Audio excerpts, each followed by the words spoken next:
Hello hi welcome back to my channel. അപ്പോൾ ഇന്ന് Kerala lunch മെനുവിൻ്റെ 105ാമത്തെ മെനു ആണ് ഇട്ടിരിക്കുന്നത്.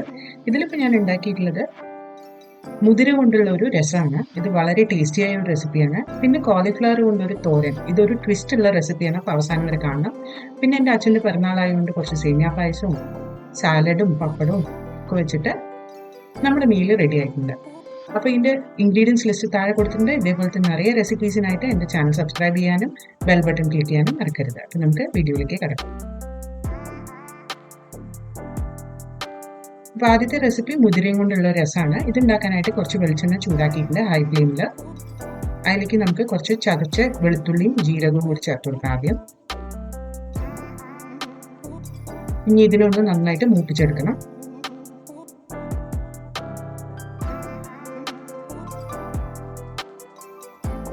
ഇതൊന്ന് നന്നായിട്ട് മൂത്ത് വരുമ്പോൾ അടുത്ത ഇൻഗ്രീഡിയൻറ്റ് ചേർക്കാം. അതായത് അരിഞ്ഞു വെച്ച തക്കാളി, പച്ചമുളക്. അപ്പോൾ അതും കൂടി ഇതിലേക്ക് ചേർത്തിട്ട് നന്നായിട്ടൊന്ന് സോട്ടേ ചെയ്ത് കൊടുക്കുക. തക്കാളിനെ ഒന്ന് സോഫ്റ്റ് ആവുന്ന വരെ കുക്ക് ചെയ്യാണ് നമ്മുടെ ഐഡിയ. അപ്പോൾ ഇതിലേക്ക് കുറച്ച് മസാലപ്പൊടികളും കൂടി നമുക്ക് ചേർത്ത് കൊടുക്കാം. അപ്പോൾ മഞ്ഞൾപ്പൊടിയും മുളക് പൊടിയാണ് ഞാൻ ചേർക്കുന്നത്. ഇതും കൂടി ചേർത്തിട്ട് നന്നായിട്ട് മിക്സ് ചെയ്തിട്ട് തക്കാളി ഒന്ന് സോഫ്റ്റ് ആവുന്ന വരെ കുക്ക് ചെയ്യാം. അതിനൊപ്പം തന്നെ നമുക്ക് കുറച്ച് പഞ്ചസാരയും ആവശ്യത്തിന് ഉപ്പും ചേർത്തോളൂ. എല്ലാം കൂടെ മിക്സ് ചെയ്യാം. മസാലയ്ക്ക് ഒന്ന് കുക്കായിട്ട് വരട്ടെ.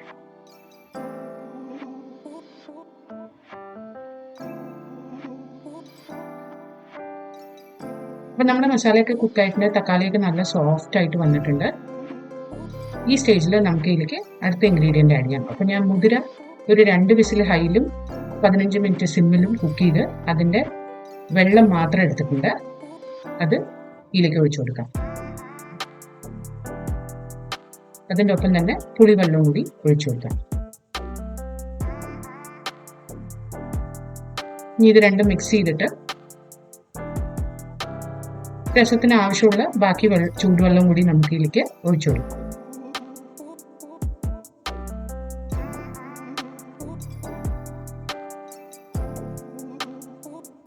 ഇതെല്ലാം കൂടെ മിക്സ് ചെയ്തിട്ട് നമുക്കിതൊന്ന് തിളയ്ക്കുന്ന വരെ വെയിറ്റ് ചെയ്യാം.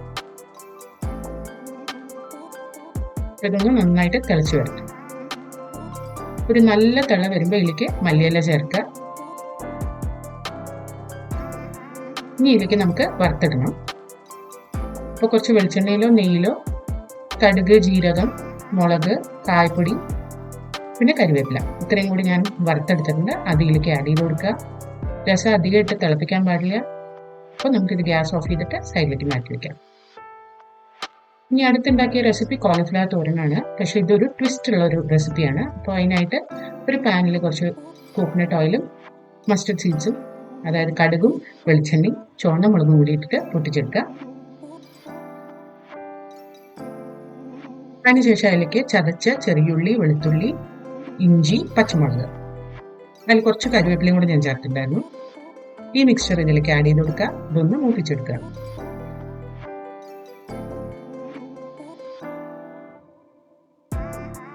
ഉള്ളിയൊക്കെ ഒന്ന് നന്നായിട്ട് മൂത്ത് വരട്ടെ.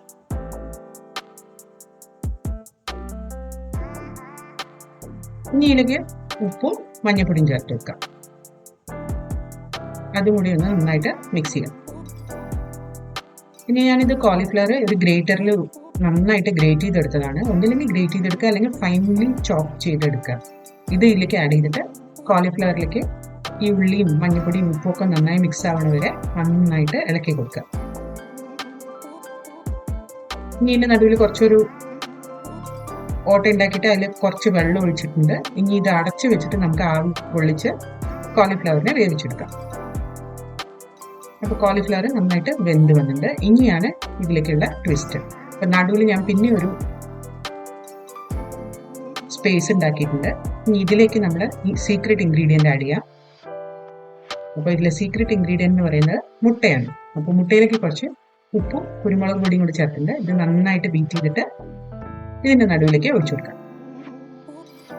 അപ്പോൾ ഇതൊരു സൂപ്പർ കോമ്പിനേഷനാണ്. എന്തായാലും ട്രൈ ചെയ്ത് നോക്കണം. ഇനി ഈ മുട്ടേനെ നമുക്കൊന്ന് സ്ക്രാമ്പിൾ ചെയ്തെടുക്കുക വേണ്ടത്.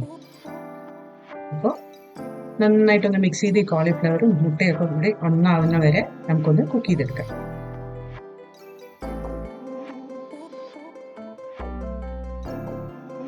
അപ്പോൾ നല്ലോണം ഇളക്കി മുട്ടേനെ ഒന്ന് നന്നായിട്ട് സ്ക്രാമ്പിൾ ചെയ്തെടുക്കാം. അപ്പം നമ്മുടെ സ്ക്രാമ്പിൾ ഏകദേശമൊക്കെ റെഡി ആയിട്ടുണ്ട്.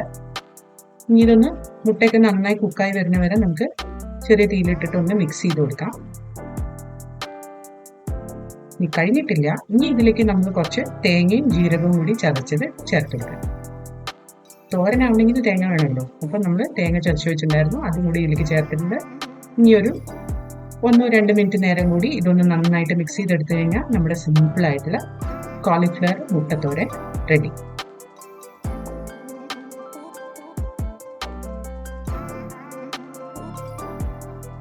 അപ്പോൾ ഇന്ന് ഉണ്ടാക്കിയ 2 റെസിപ്പീസും നിങ്ങൾക്ക് ഇഷ്ടമായി എന്ന് വിചാരിക്കുന്നു. ഇഷ്ടമായിട്ടുണ്ടെങ്കിൽ വീട്ടിൽ ട്രൈ ചെയ്ത് നോക്കുക. എന്നിട്ട് കമൻറ്റ് സെക്ഷനിൽ അറിയിക്കുക. അടുത്ത പ്രാവശ്യം ഒരു പുതിയ റെസിപ്പിയുമായി വരുന്നവരെ ബൈ.